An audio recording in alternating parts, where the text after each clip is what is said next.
नमस्कार दोस्तों, स्वागत है आपका हमारे चैनल गोविंद गोपाल में फिर से एक बार दोस्तों हाजिर हूँ मैं आपके सामने आपके सभी सवालों के जवाब देने के लिए जो आपने मुझसे पिछली वीडियो में पूछे थे। जी हाँ, मेरी पिछली वीडियो में मैंने आपसे कहा था कि माननीय प्रधानमंत्री महोदय जी ने शिक्षक शब्द संबोधित करते हुए प्री प्राइमरी में शिक्षा मित्रों का दायित्व एक तरह से फिक्स कर दिया है। तो इसको लेके आपके तमाम सवाल आए। मैं सभी सवालों के जवाब तो नहीं दे पाऊंगा, लेकिन कोशिश करूंगा कि अभी आपकी सभी शंकाओं का समाधान आज इस वीडियो में करते हैं। तो इस वीडियो को लास्ट तक जरूर देखिएगा, आपके हर सवाल का जवाब इसमें मिलेगा। साथ ही साथ हमारा आपसे ये कहना है कि अगर आपने अभी तक हमारे चैनल को सब्सक्राइब नहीं किया है तो पहले इस चैनल को सब्सक्राइब कर लीजिए, साथ में दबा दीजिए बेल आइकन को और वीडियो को भी अभी लाइक कर दीजिए, क्योंकि मुझे विश्वास है कि मेरे जवाब से आप संतुष्ट हो जाएंगे। और साथ ही साथ हमारे दूसरे चैनल व्लॉग विद गोपाल को भी सब्सक्राइब कर लीजिएगा। उसमें हम अपनी पर्सनल लाइफ को आपके साथ शेयर करते हैं, जिसका लिंक डिस्क्रिप्शन में आपको नीचे मिल जाएगा। तो चलिए शुरू करते हैं। तो दोस्तों, कल हमने जब आपको बताया कि माननीय प्रधानमंत्री जी ने मन से कहा है कि शिक्षक मित्र प्री प्राइमरी का जो है दायित्व संभालेंगे, या कह लीजिए कि उनका बहुत ही ज़्यादा योगदान रहा है, ये प्रश्न भी आया था। तो कुल मिला के ये है कि कम से कम अब प्री प्राइमरी में माननीय प्रधानमंत्री जी को शिक्षा मित्रों को दायित्व सौंपने से संबंधित कोई विचार दिमाग में ला रहे हैं। ये बहुत अच्छी बात है। यानी कि हम बात कर रहे थे कि आखिर शिक्षक मित्र और शिक्षा मित्र में क्या अंतर है, ये प्रश्न सबसे ज़्यादा पूछा गया। दोनों में बहुत फ़र्क है। उन्होंने शिक्षक मित्र कहा है, शिक्षा मित्र नहीं कहा। गोपाल जी, आप कैसे इस बात को कह सकते हैं कि ये शिक्षा मित्रों से जुड़ी हुई बात है? तो इसके लिए सबसे पहले मैं कहना चाहूँगा कि देखिए, नई शिक्षा नीति की बात हो रही है उस वीडियो में, और नई शिक्षा नीति पूरे देश के लिए लागू होती है, केवल उत्तर प्रदेश सरकार के लिए लागू नहीं है, उत्तर प्रदेश के लिए लागू नहीं है, जिसके लिए वो वहाँ के संविदा कर्मी यानी कि शिक्षा मित्रों का नाम लें। ये शिक्षा मित्र उत्तर प्रदेश में हैं, उत्तराखंड में और कुछ हैं, पैरा टीचर्स कहे जाते हैं, कहीं कहीं अतिथि शिक्षक कहे जाते हैं।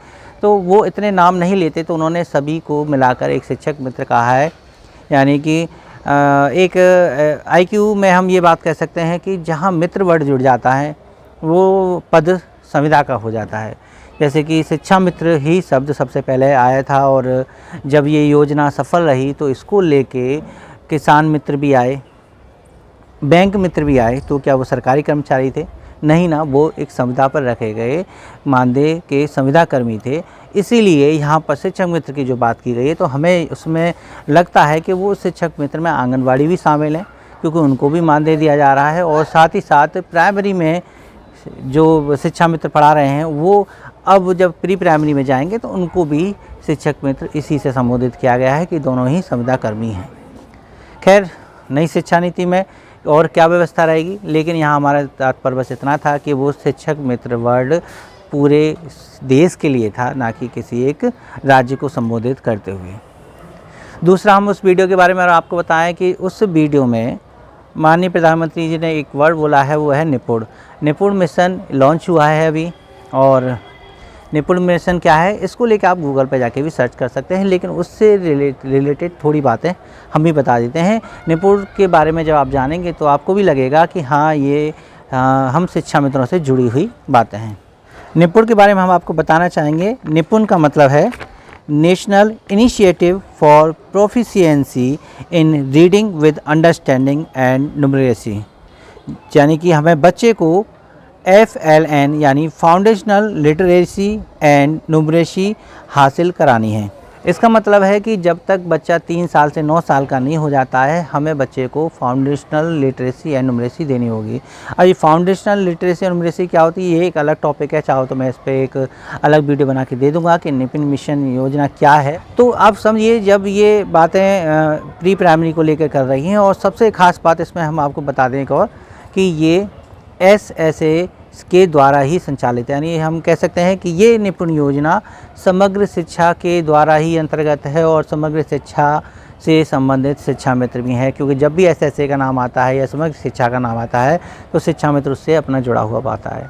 तो जब ये योजना SSA के द्वारा चलाई जा रही है और समग्र शिक्षा के द्वारा चलाई जा रही है, तो जाहिर सी बात है कि अब हम इससे अपने आप को जोड़ के रख सकते हैं। तो शिक्षा मित्र हो चाहे शिक्षक मित्र हो, इस योजना के अंतर्गत अगर काम कर रहे हैं तो संविदा कर्मी हैं। और निपुण योजना के बारे में हमने आपको बताई है कि इसमें 3 साल से 9 साल तक के बच्चे यानी कि ग्रेड 3 तक इसमें इन दक्षताओं को हासिल करना है और ये दक्षताएं 2026 से 2027 तक हासिल करानी है।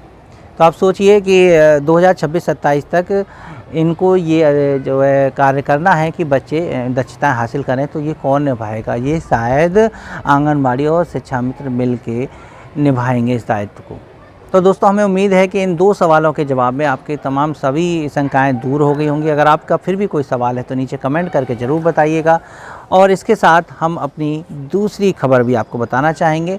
हम बताना चाहेंगे कि हमने आपको एक बार बताई थी कि 5 सितंबर को नोएडा में एक शिक्षक सम्मेलन में सांसद कौशल किशोर जी को ज्ञापन दिया था संत श्री राजूदास महाराज जी की समिति ने। उन्हीं सांसद कौशल किशोर जी ने 18 सितंबर को सुबह 11 बजे संविदा कर्मियों के प्रदेश अध्यक्षों को आमंत्रित किया है कि वो अपने मांग पत्र लेकर आएं। यानी इसमें संविदा कर्मी में आशा बहुएं भी हैं, आंगनबाड़ी भी हैं, बिजली विभाग में लगे संविदा कर्मी भी हैं, शिक्षा मित्र भी हैं, अनुदेशक भी हैं और ग्राम रोजगार सेवक भी हैं। इन सभी विभागों के जो संगठन हैं उनके प्रदेश अध्यक्षों को आमंत्रित किया है कि आप आएँ, अपना एक मांग पत्र लाके हमें दें ताकि हम उस पर आगे विचार कर सकें। तो दोस्तों, आपको नहीं लगता है कि ये इस समय सबसे बड़ा मौका है कि सभी संगठन, शिक्षा मित्रों के सभी संगठन एक होकर एक ही मांग पत्र तैयार करें?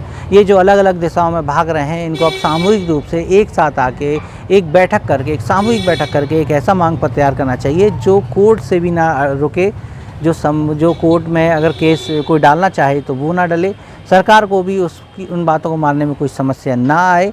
ऐसा मांग पत्र तैयार करना चाहिए, चाहे वो अब उत्तराखंड मॉडल लगवाएं आप, चाहे टेट समायोजित करवाएं, लेकिन उस पर एक विधिक राय लेके एक ऐसा मांग पत्र तैयार करें शिक्षा में संगठन, ताकि उसको लेके सांसद कौशल किशोर जी के पास जाया जा सके। 18 सितंबर सुबह 11 बजे उन्होंने ये बैठक अपने निज निवास पर रखी है और वहाँ पर इन सभी को आमंत्रित किया है। अब आपको हमें बताना है कमेंट करके कि क्या शिक्षा मित्र संगठन ऐसा करेंगे कि अब वही हो जाएगा कि एक दरवाजे पर 5 प्रदेश अध्यक्ष खड़े होंगे शिक्षा मित्रों के अपने अपने मांग पत्र को लेके। आप हमें कमेंट करके ज़रूर बताइएगा अगर ऐसा होता है तो क्या हाल होगा शिक्षा मित्रों का भविष्य में, और अगर एक होता है तो क्या संभावना लगती है कि कितनी जल्दी शिक्षा मित्रों की समस्याएं समाप्त हो जाएंगी। तो दोस्तों, बस आज की इस वीडियो में बस इतना ही था और हम ऐसी ही शिक्षा में से जुड़ी हुई रियल अपडेट लेके आते हैं। बस आप हमारे चैनल को सब्सक्राइब कीजिए, अभी सब्सक्राइब कर दीजिए, बेल आइकन दबा दीजिए और हमें उम्मीद है कि आपके सवाल के जवाब मिल गए होंगे। तो प्लीज़ वीडियो को लाइक करना तो बिल्कुल मत भूलिएगा और साथ ही साथ शेयर कर दीजिएगा। आज इस वीडियो में बस इतना ही है, हम आपसे फिर मिलेंगे नेक्स्ट वीडियो में। तब तक के लिए बाय बाय, टेक केयर।